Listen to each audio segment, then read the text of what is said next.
Bonjour, bienvenue à Regarde-moi ça. Une petite dernière capsule avant de partir pour la France. Alors, je pars dans quelques jours, alors il va y avoir vraiment une pause de capsule pendant un bon petit moment. Il y en a déjà eu une, comme vous le voyez bien, depuis le départ de la Space Invaders. Et là, je voulais en faire une juste pour parler un peu de l'état des stocks, parce que je pense que vous voyez que le décor arrière derrière moi, c'est un petit peu chargé. Parce que si on y pense, là, jusqu'à pas longtemps, il y avait juste la Gulfstream puis la Arkanoid, vu que la Donkey Kong, je suis rendu à travailler sur la Donkey Kong. En passant, ça, c'est les capsules qui s'en viennent. Tiens, je vais vous en parler un petit peu. Cette Donkey Kong-là, c'est une acquisition du McFly, c'est la deuxième. Celle-ci, je vais en faire une version la plus mint possible. Et puis celle qui est déjà sur le plancher va être éventuellement prête soit pour la vente ou l'échange. Le McFly cherche une Popeye en passant. Alors, cette machine-là, quand je l'ai reçue, l'écran était mort.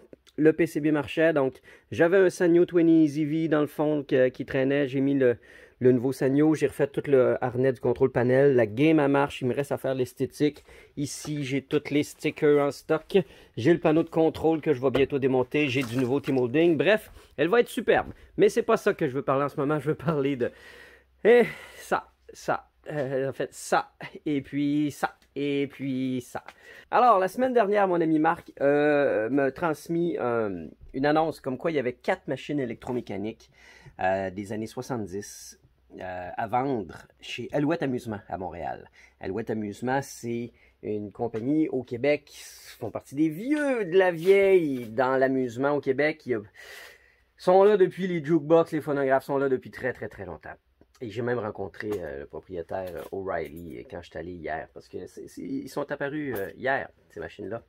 Et puis, bref, ils sont en train de tout liquider, malheureusement. Ils sont comme passablement en train de fermer, de vendre la bâtisse, puis de se réserver un endroit juste pour les pièces. Et puis, mon ami Robert prend en charge tout ce qui est département pièces et tout. Alors, Robert a listé ces machines-là pour 100$ chaque. Il y en avait 4 en tout. Alors, je me suis retenu à 4 bras pour ne pas toutes les acheter. J'en ai pris 2. J'ai pris la Motorcycle de Chicago Coins et la Night Bomber du même fabricant, Chicago Coins. Et elles étaient pour 100$ chaque. Je ne peux pas ne pas les prendre parce qu'elles s'en allaient sinon à la casse. Ouais, elles allaient être carrément démolitrutés. Et ce sont des objets qui vont, selon moi, dans un musée. J'ai déjà joué à ces machines-là au Pinball Hall of Fame à Las Vegas et entre autres, la Night Bomber, c'est un chef-d'œuvre d'électromécanique. Je n'ai jamais vu d'autres games du genre. Si vous avez vu mes capsules à Las Vegas, au Pinball Hall of Fame, vous m'avez vu jouer à cette machine-là et sûrement en état assez extatique. C'est pas des games qui ont énormément de rejouabilité, énormément d'attrait aujourd'hui. Mais pour le prix, je pouvais pas les laisser passer. Pour le fou mongol que je suis qui aime jouer dans les machines électromécaniques. Il y avait mon nom décrit à la grandeur de ces machines-là. Et en plus, j'ai les plans.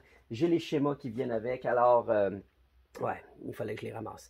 Alors, je me tiens encore, Marc, il m'a envoyé l'annonce, j'ai contacté Robert, je suis allé les chercher hier avec Marc, on s'est fait un road trip, on a passé par Drummondville, où est-ce que Marc allait chercher une machine, et moi, ben, j'ai fait un petit achat impulsif, j'ai ramassé un cabinet Taito en franchement bon état, parce que normalement, ces cabinets-là viennent complètement scrap en très peu de temps parce que c'est des panneaux d'agglomérés qui ne demandent qu'à boire l'humidité. Et celui-ci, je suis très surpris, structurellement, très correct le bas de caisse. Je suis vraiment satisfait parce que ça faisait longtemps que je voulais me faire une petite bubble. Et ben c'est un cabinet Taito qui fit parfaitement pour soit faire une bubble ou une Stratovox ou une Double Dragon ou une Canyon Climber. En tout cas, Taito, ça fait dessus. En tout cas, bref, bubble, un jour. Ça va s'en venir. Pas tout de suite, mais bon, pour 200$, je ne pouvais pas passer à côté. Mais revenons au Night Bomber et au Motorcycle. Alors, Motorcycle, c'est une variation sur le thème de Speedway qui a été un énorme vendeur. On s'entend que tout ça, c'est pré-jeu électronique. Hein? C'est 1971 et 72 environ dans les années. Je ne sais pas s'il y a la date d'écrit. Anyway, don't mind for now. Je veux faire un test à la cowboy, OK? On s'amuse. Je viens d'aller les chercher. Ils ont dormi littéralement depuis leur dernière exploitation sur les échafauds chez Alouette Amusement. Donc, ça fait au-dessus de 40 ans qu'elles n'ont pas servi et qu'elles dorment. En tout cas, c'est ce que je présume. Et je vais faire vraiment le cow-boy. Je vais les brancher, puis on va voir qu'est-ce qui se passe. Moi, c'est ce que j'aime. C'est voir qu'est-ce qui... Il va sûrement avoir du pointage, des rouleaux qui se mettront pas à zéro. Il va avoir des coils qui collent. Il va falloir que je sois attentif pour éviter que rien brûle. Mais tu sais, aussitôt que je sens que ça... que j'entends quelque chose qui buzz un peu trop, on ferme puis on arrête ça là. Mais... est-ce que je suis chanceux? On va le voir avec. OK, on va commencer par la motorcycle en premier. Alors, une belle prise de courant, 2 brins, pas de ground. Ben, bébé, est-ce que la switch est ça on? Est-ce que ça va se mettre à s'allumer aussitôt que je vais la brancher? Non, elle n'est pas à on. Ah, oui! Ah, elle est en mode game over, c'est quand même bien. Cool, l'ampoule en avant marche, c'est le plus important. I'm kidding. Aïe, aïe, aïe, hein? Ah, j'ai même la coinbox là-dedans. Je savais pas, moi. Il y a des surprises dans la coinbox. Ah, ben tiens, un loquet de serrure. Okay. Ah, puis on peut voir, parce que le concept de motorcycle, c'est trop génial. C'est un concept de rétroprojection. C'est une lumière qui projette qui est projetée sur le disque qui tourne, qui apparaît sur l'écran blanc, qui lui est reflété par un miroir. Et on peut voir d'ailleurs un peu la piste ici. Alors la lumière, tout est sale, tout est sombre, alors on va voir à peine la piste. Mais avec le volant ici, on contrôle notre motocyclette. On donne du gaz comme ça. Et on faut éviter les courseurs. Alors sur le disque, on peut voir qu'il y a 2 disques en fait. Il y en a un qui contient les pilotes, les motocyclistes. Il y en a un autre qui, en fait, il y a comme 3 disques. Il y en a un qui c'est le décor. Il y en a un que c'est les obstacles, les motocyclistes, et il y en a un que c'est vous, le joueur. Et il faut se promener, c'est en contrôlant la vitesse qu'on fait aller à différentes vitesses, la vitesse à laquelle on va rencontrer les adversaires, ce qui va nous permettre de les éviter éventuellement. Bon, alors, rajoutons... T'as une minute là? Ah, ok. Je présume que ça, c'était les fils pour ajouter des crédits.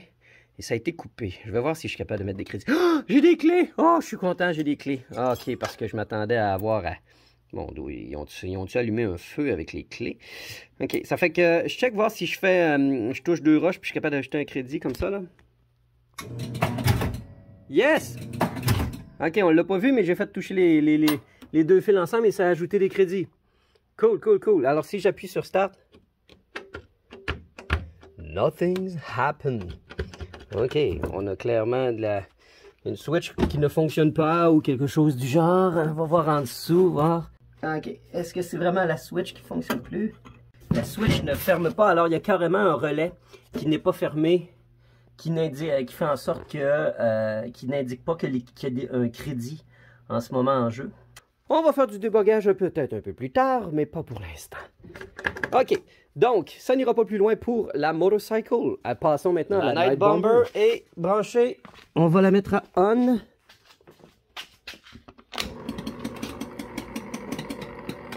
Oh, OK, OK. Ça, c'est pas pire, ça. Quand ça vient à s'arrêter comme ça.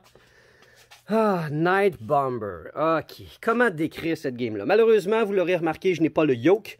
Je suis à même de magasiner ça. J'ai trouvé des équivalents, souvent des joysticks de pilotage, de simulateurs de course et de vol et tout. Alors, ça pourrait faire parce que le concept, en fin de compte, c'est qu'on peut faire aller le shaft ici de gauche à droite et on peut pousser et tirer pour monter et descendre. Et ça va prendre un bouton parce qu'on peut tirer des missiles. Et... ce jeu-là est extraordinaire, c'est difficile à expliquer.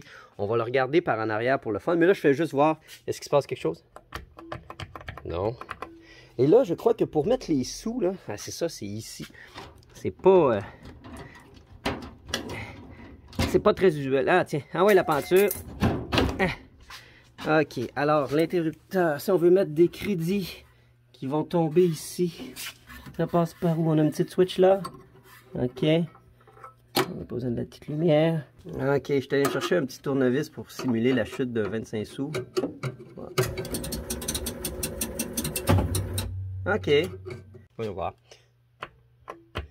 Ah, pas plus de chance que... J'ai au moins le Mission qui est allumé et que ça va être dû pour un nettoyage, c'est fou. OK. Mais je crois que je n'aurai pas plus de chance avec cette bonne vieille machine non plus. Est-ce que je suis déçu? Pas du tout. En ce moment, tout ce qui se passe est parfaitement, complètement normal. C'est tout ce qui aurait été à l'inverse de ça qui m'aurait surpris. Donc, les deux machines ne fonctionnent pas. C'est normal. Les électromécaniques qui ont dormi sur des étagères pendant ces décennies-là, ça fige, ça ne fonctionne plus. Il faut s'en servir pour que ça marche, les électromécaniques. Mais ça va être donc bien des beaux défis de ramener ça. C'est juste assez fou et con pour que je sois la personne qui ramasse ces machines-là puis qui va en prendre soin, les remettre en ordre. Je pense que oui. Et bon, ben, tant qu'à faire, on va parler de l'autre éléphant dans la pièce, c'est-à-dire la Sprint 2, qui, elle, est un achat du McFly. D'ailleurs, ça fait dire, mais il y avait de contrôle panel. Comme My Way. Là, ça va faire pour le tournevis. Hein? OK, ça fait que on a le panneau de contrôle. Oh! Il a été démonté pour le transport. Alors, Sprint 2. Quel magnifique bétail. Franchement, hier, là, on se l'est mené dur, là, parce qu'on a déplacé tout que des pianos, là. C'était... il a fallu bouger avec beaucoup d'assurance et de parcimonie pour être capable de déplacer tous ces trucs-là. Alors, Sprint 2, devinez quoi? C'est la suite de Sprint 1. Ah ouais, il y a des affaires comme ça qui sont ésotériques. Alors, on a le Black Car, on a le White Car, qui, face à face, ont des... C'est une vue du dessus. Alors, on a un tracé top view qui, il y en a plusieurs sortes. Je pense qu'il y en a 12 tracks. C'est quand même pas mal, 12 tracks. Puis là, il y a des taches d'huile qu'il faut éviter. Puis, on fait une course un contre l'autre. Et je vais me faire du fun à tout retaper ces volants-là, les mettre spick and span, tout remettre en ordre, faire sabler les côtés, mettre les nouveaux side art. Et on est chanceux, on a l'écran. La machine, il manquait le PCB original, mais Marc en a un. Alors, mon ami Marc va travailler sur le PCB. Alors, ça fait le tour un peu des machines qui enjolivent mon atelier en ce moment, qui ont apparu dans les derniers 24 heures. Ça va faire beaucoup d'ouvrages. Oui. Fait que, non, demandez-moi pas si je prends encore des contrats pour 2021 pour des particuliers. Non, je n'en prends plus. Là, j'essaye de finir, si je suis capable, la Mario Bros d'ici à ce que je parte. Je pars d'ici 4 jours, ça fait que ça serait cool. Ça serait cool parce que ça avance assez bien. Si je suis capable de finir ça avant de partir, je serais content. Sinon après ça, ça va être à mon retour, la Space Harrier. Merci beaucoup d'être à l'écoute. J'espère que ça vous a plu. Alors, vous allez comprendre qu'il va y avoir une bonne pause de tout ce qui est pinball et qu'on va embarquer sur beaucoup plus d'arcade pour un bon petit bout de temps. À bientôt et portez-vous bien. On est le lendemain du vidéo et finalement, j'ai remis un peu la main là-dedans parce que Sylvain Dumac est passé avec Fab porter une autre machine. Puis là, je leur ai dit, hey les gars, checkez ça, je vais vous montrer un peu en dedans. Puis là, on va regarder la Night Bomber qui, mesdames et messieurs, a finalement plus de vie que je pensais. Alors, maintenant, ici, ça allume. Alors, le Pilot Briefing, ici, on appuie sur le Start. Les instructions s'en vont. Évidemment, je ne peux pas faire grand-chose. Je vais essayer de manipuler un peu le miroir de gauche à droite. Alors, vous voyez ici le miroir qui va à droite. Puis, hey, c'est tellement sale, c'est l'enfer. Mais on peut voir que le miroir, je peux aller à gauche, à droite, je peux monter, je peux tirer. Si je pousse, je suis en plongée. Et si on regarde un peu mieux à l'arrière ce qui se passe, c'est le rouleau qui tourne avec les lumières que je vous parlais un peu plus tôt, avec les cibles qui allument et qui disent en fin de compte où viser pour détruire les objectifs. Alors, il va falloir que je m'achète un yoke. J'ai déjà commencé à les magasiner, ça va aller à plus tard. On ferme ça et je vous montre parce que la motorcycle aussi, j'ai un peu de vie. Alors, la motorcycle aussi m'a donné un peu de vie. J'ai enlevé le panneau arrière pour mieux vous montrer l'intérieur de la mécanique. Alors, j'ai mon petit pilote ici qui est débarqué, qui normalement, lui, quand il fait un accident, il est tassé vers la gauche comme ça. Alors, tout ce mécanisme-là ici, en ce moment, il est vraiment jammé dans la smoule, mais on voit mieux les disques avec les pilotes qui sont rétroéclairés, qui sont projetés ici. Et j'ai été capable de démarrer une partie. Tantôt, c'est vrai, il faut que j'y aille à la main. Alors, c'est avec le panneau arrière ici. C'est-tu bien ça? T'as une minute de voir. Crash Relay, Credit Relay. Voilà. OK. Alors là, si ça fait toc toc toc, c'est quand on fait un accident.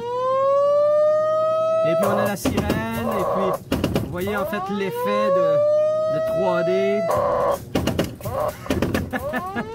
C'est très agressant et insupportable, je le concède.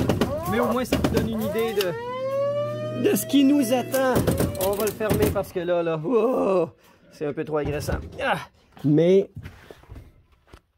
en gros, les machines sont un peu plus vivantes que je le pensais. Ça va être quand même un gros défi, un gros nettoyage, mais je suis content de voir que c'est vraiment complet et beaucoup moins endommagé que je pensais. Et puis, ben c'est ça. J'ai récupéré ma hang-on. Parce qu'en échange des travaux sur la Donkey Kong, la Mario Bros qui s'en vient, prochaine capsule, on a fait un trade et je récupère mon ancienne hang-on qui elle aussi va avoir besoin d'amour, de loving et d'amitié. Je peux enfin enlever les petits stickers Credit et Start. Et voilà. Hang-on que j'avais vraiment pris le temps de bien retaper à l'époque. J'avais travaillé assez fort pour juste être capable de trouver des tapis rouges que j'avais bien nettoyés à l'époque. Et bon, voilà, l'usage d'être dans un bar fait en sorte que je vais avoir beaucoup de nettoyage à faire. Je vais avoir du travail à faire sur l'écran aussi. Fait que là, je commence vraiment à avoir une très longue rangée de projets qui s'accumulent. Et ben, ça va attendre. On se dit à très bientôt. Portez-vous bien. Et likez, partagez. Tu sais, ces affaires-là qu'on fait sur YouTube, c'est le temps. OK, bye!